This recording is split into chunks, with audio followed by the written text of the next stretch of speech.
So I just got my results back from Family Tree DNA, where I did my 111 point marker. The roommates are all gone. It's a rainy night here in Atlanta. I just got off work. I ate, took the dog out, took the cat out. They've all been hanging out in the room. And I decided to check my emails, and it's on there. So I'm going to look at it and then share it with you. I found out I'm probably not Jewish, and I haven't looked at this yet, but I was doing research, and I'm related to the King and Queen of Jerusalem. But it turns out that the Queen of Jerusalem, Melisenda, was descended from Byzantine Empire emperors, and the particular ancestors of her, which was her grandfather or great-grandfather, I think their last name was Komnene in Greek. They were Armenian.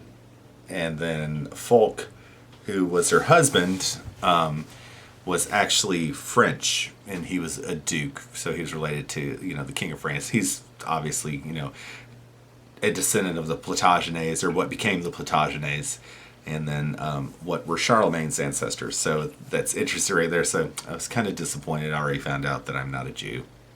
I wanted to be a Jew pretty bad. I just thought it would be kind of cool. Jewish. I might be surprised.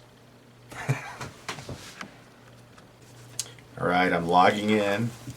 I'm trying to find where it shows me the map, and it already shows me new matches through my Family Tree Finder and the Chromosome browser. It says new known relationships, population finder, download, raw data. So I'm going to turn it off just for a second. I'm going to look. But it says that I have recent ancestral entries from 187 countries that should be maps with me. It represents 41,052 unique 12 marker haplotypes and 81,521 unique 25 marker haplotypes. And the smaller your haplotype group is, and the smaller the marker, the closer related you are to them. So I'm going to turn you off, check it out, and see what I really am, or what it says I am.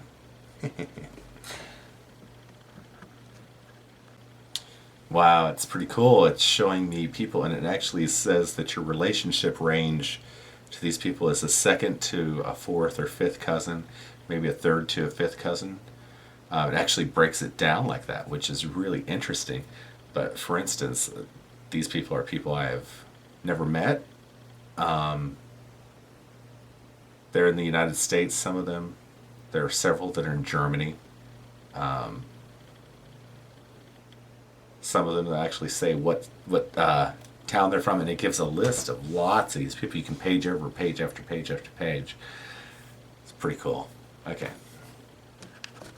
This is very interesting because it shows my DNA map, and it will show the percentage of what I am of certain populations. And obviously I know that I'm of Middle Eastern descent, possibly Jewish, Armenian, something like that. I know that I'm descended from the Prophet Muhammad because I am descended from Spanish kings and queens who were related to his descendants who lived in Spain. Were there for centuries before Spain wrested back power and kind of drove them back out. But I'm going to show you this. I'm going to stop it, put you back on it. Interestingly enough, though, it shows no Native American DNA, and I have very well documented Native American DNA. So I think that's interesting. It doesn't show up at all. Of course, that could be because my Native American ancestors are so intermarried with white people, and may have been at the time, and that DNA strand is just not showing up positively or externally. I'd have to ask a specialist about that, but I'm really shocked because, for instance, in the history of Telfair County, I have one of my grandmothers listed as Indian woman DNA, and she's actually, like my great-grandfather's wife, and actually my grandmother. She's listed in a census as being Native American. But no Native American DNA shows up on her, but I'm going to show you the map since it doesn't expose anybody else other than myself. Okay, this is what it looks like. I did it in a pie chart, but here it shows where my people are from. Now, my percentage is 6.20 is Middle Eastern, and they're showing the countries where people have my DNA match that are Middle Eastern, and they're in all of these areas, all the way across North Africa, down into Egypt, throughout Turkey. Of course, this would be kind of the area, Jerusalem in that area. And then, of course, naturally, the rest of my DNA match is all European. And that also could be Crusaders, marrying back and forth into these populations, and, white people that were trading and, immigrated back and forth. And also, back thousands of years ago, it could have been, like I said, the Crusaders or traders of some kind, at any given point in history. But yeah, so it shows it on a pie chart, and it says I'm 93.80% Eastern European, Western European. And then I'm Middle Eastern at 6.20. And of course, it doesn't show, like I said, any of my Native American genes. And then down here, I think you can see that. It shows what people have this, and then it says Europe, Western Europe is Orcadian. It's 93.8%. I'll have to look up what Orcadian actually means. And then in the Middle East, it shows Palestine, Adagya, Bedouin South, Druze, Iranian, Jewish, Mazabeh. So, yeah, I'm Jewish. Well, more or less. I'm Middle Eastern of some kind, and very probably Jewish, which is really, really fascinating. But not showing any of my Native American DNA, which disappoints me. I know that's not just a story passed down in my family. I know that it's actually a documentable thing. So I'm a little disappointed in that, but not surprised. I think it's probably a little more complicated than it appears to be. But yeah, there you go. That's my genetic makeup. White and Arabic and possibly Jewish. Who knew? Okay, so I had to look up Orcadians because I've never heard the term before. But those are people who reside primarily in Orkney, which is in Scotland, or the Orkney Islands. And they're descendants of Iron Age Picts, who of course were immigrants from, the mainland. And Norwegian Vikings and Scots, which would make sense. And because Orkney is a trading hub, Orcadians are found all over the world. So apparently I have a lot of Orcadian DNA, or the larger percentage of mine is, which is kind of interesting. I don't know if that's a broader term for a particular group of people. I know that Robert the Bruce was a Randolph, and that the Randolphs are also ancestors of mine. And they're related to Charlemagne as well. But I noticed that a lot of my genetic group seems to come from the lowlands of the coast of, what is now, Germany, Brussels, Norway.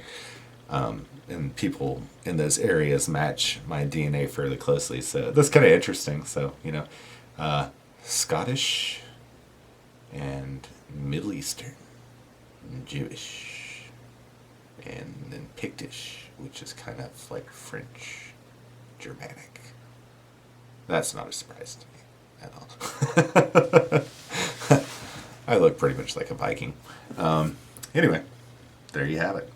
If I see anything else interesting on here that I can share with you, I will.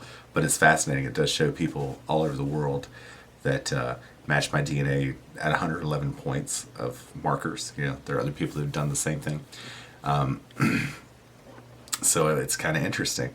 They say the related groups to the Orcadians are the Shetlanders, the Faroese, Icelanders, Norwegians, Danes, Scottish, Irish, and Anglo. Métis, which would be like the whole of Britain. But apparently I'm specifically more Scottish. Pictish. And Pictish Jewish. So the Orkney Islands were inhabited for at least 8,500 years. They said they were originally occupied by Mesolithic and Neolithic tribes, and then by the Picts, Orkney was invaded and forcibly annexed by Norway in 875. Settled by the Norse, it was subsequently annexed to the Scottish crown in 1472, following the failed payment of dowry for James III's bride, Margaret of Denmark. Orkney also contains some of the oldest and best preserved Neolithic sites in Europe, and the heart of Neolithic Orkney is designated as a UNESCO World Heritage Site. And I've actually seen that on YouTube. It's really fascinating. If you look at it, the amount of civilization that they did have there was fascinating and really, really surprisingly modern, like chimneys and convection heat in the house, and then channels underneath to bring cool air in from the sea, and a thriving community of trade, and like really, really interesting architecture that used the heat of the earth and the cooling element of the earth, partially covered interior buildings and, kind of like town groups that were just amazing. That's pretty cool. Okay, I wanted to show you as much of this as I possibly could without invading someone else's privacy. But what it has is under this piece of paper here, it will have people from all over the world. And then it will say your relationship range, second cousin to fourth cousin. Suggested relationship range is third cousin. And then it shows your block, like your longest common, things, and your DNA strands. But anyway, it goes all the way down. It has several people, and it has page after page after page of this. And it suggests how closely related you are. Interestingly enough, these are people whose names are totally uncommon in any. And I know a lot of my first, second, third cousins, aunts and uncles on both sides of the family, and a lot of their last names. But interestingly enough, I've got this whole, other group of people that apparently are related beyond my family branch that are like third cousins and things like that. It's kind of interesting.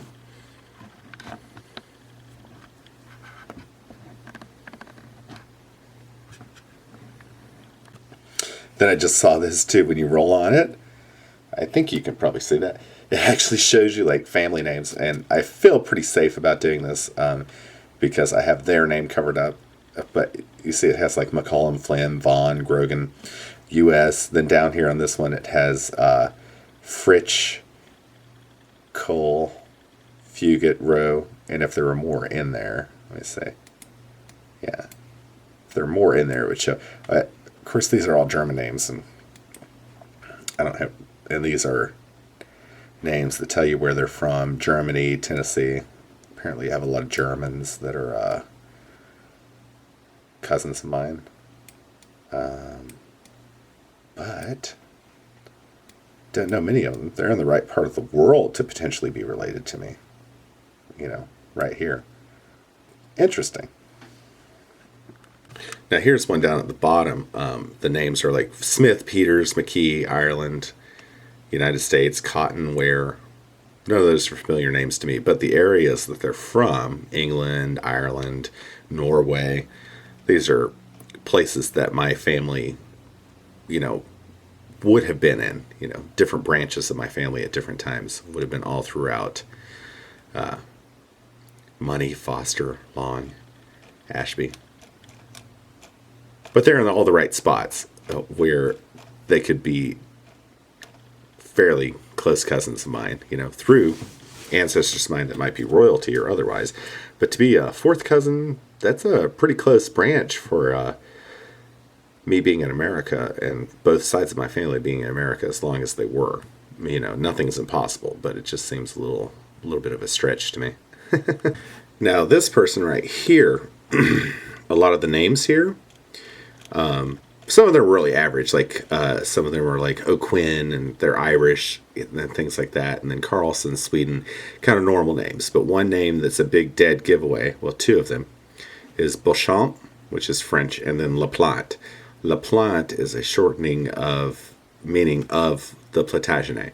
So that would be how we're related to each other. I'm still just amazed that we would be considered third to fifth cousins, probably a fourth cousin. like I said, when my family has been here for so long, you know. But, you know, they could have been related through a first cousin or something like that. kind of weird. But yeah, me and that girl definitely have some of the same deep ancestry, you know, from Europe. Now, this person right here is a fourth cousin, right? And she has the name Sturdivant and Stith in her family, which is Stith. We say it's Stith in my family. Sturdivant and Stith are two names that are on my mom's side of the family that my aunts married into. So those are two of my family names. So this is probably a cousin of mine in Iowa right here.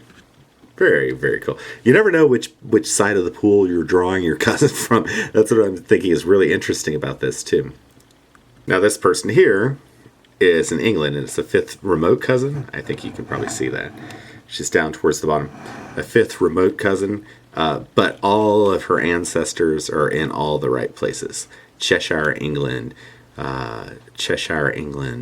North Endon, Gainsborough, Lincolnshire, Clark, Yorkshire, Dorchester, Yardley, Warwickshire, Cox, which is from Kenilworth, Aschel, Stoneleigh, Warwickshire. This would be where my family was during the 1500s in England.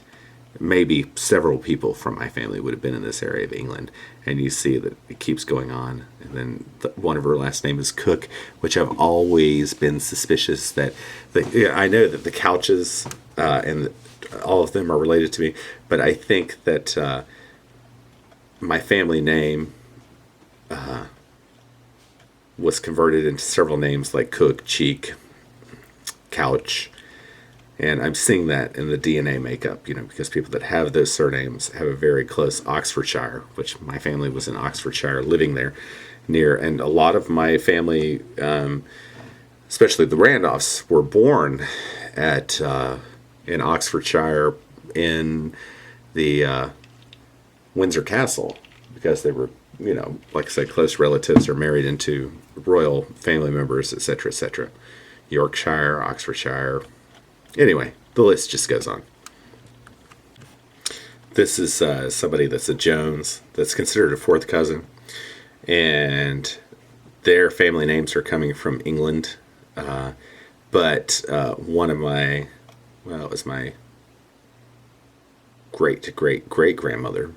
Her last name was Jones. Her name was Elizabeth Jones, and she was from Kentucky. And she married a Wellman. So I'm not surprised this person is related to me. And this person at the top is considered a remote cousin of mine. But this person has Couch listed as one of their surnames. And Couch and Cheek are definitely genetically related. We have a lot of Couches and Cheeks that have 12 DNA matches, you know, or fairly close DNA matches that show fairly close, like actually quite close proximity to their DNA. This person right here is a fourth remote cousin. His last name is Sutton. I won't tell you his first name, but my great-grandmother's maiden name was Sutton. So that would be why we're related to each other. Here's a person who has Bacon, and Bacon was a contemporary of my ancestor, Sir John Cheek. That was Sir Francis Bacon. And this guy has Jones from Kentucky, so he's related to my great-great-great-grandmother from Kentucky, so we are fairly close cousins. He's also got Hastings from County Mayo, Ireland, and some of my family's last name was Mayo. One of my mothers was married to, so we're probably related, you know, potentially a couple of times over. And interestingly, this person's a remote cousin, fifth, possibly a remote cousin, like up to a fifth cousin. But look where his people are from. Denmark, Denmark, Denmark, Denmark, Denmark, Finland, Finland, Finland, Finland, Denmark, Denmark, Denmark, Russia. You know, I do have some Russians in my family tree too. They're spattered in there for good measure. They're more distant than, like, as far as I know, more distant than recent ancestors. Here, this person is a fourth remote cousin, but they have a Sanders in their family, and Sanders is one of my family names. And Sutton. So weirdly enough, these two people have two ancestors. One is Sutton is from my mom's side, Sanders is from my dad's side, that are also interrelated to them as well. Which is really weird. The world is a small, small, small place. So anyway, my cat's like attacking my camera. Oh my god. Look, there she is. Hello. Anyway, it was really exciting to get those results back. Just a kind of a neat journey there. Checking into my genealogy, and I'll be, of course, substantiating that more. God, get off my camera, cat. I'll be substantiating that more through research, especially when it comes to my Indian ancestry. I'm very curious about that. I'm going to do a video on that and actually show some documentation, check into why that doesn't show up. But yeah, it was cool. It was worth the money.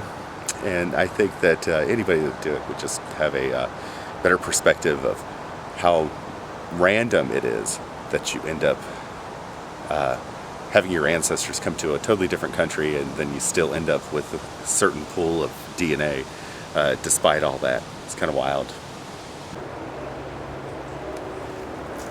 Yeah, this whole journey has been fascinating and amazing.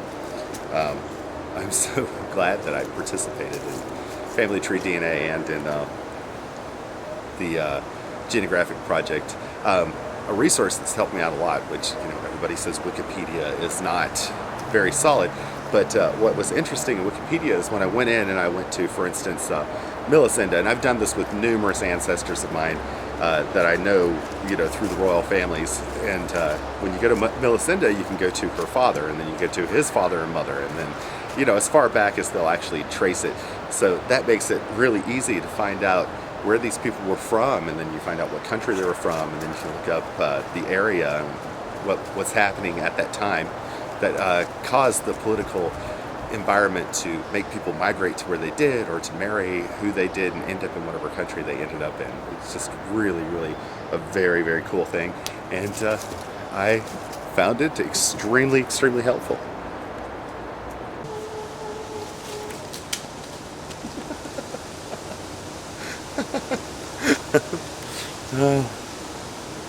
He's chucking it back.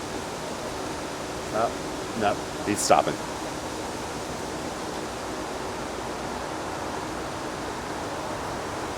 Come on.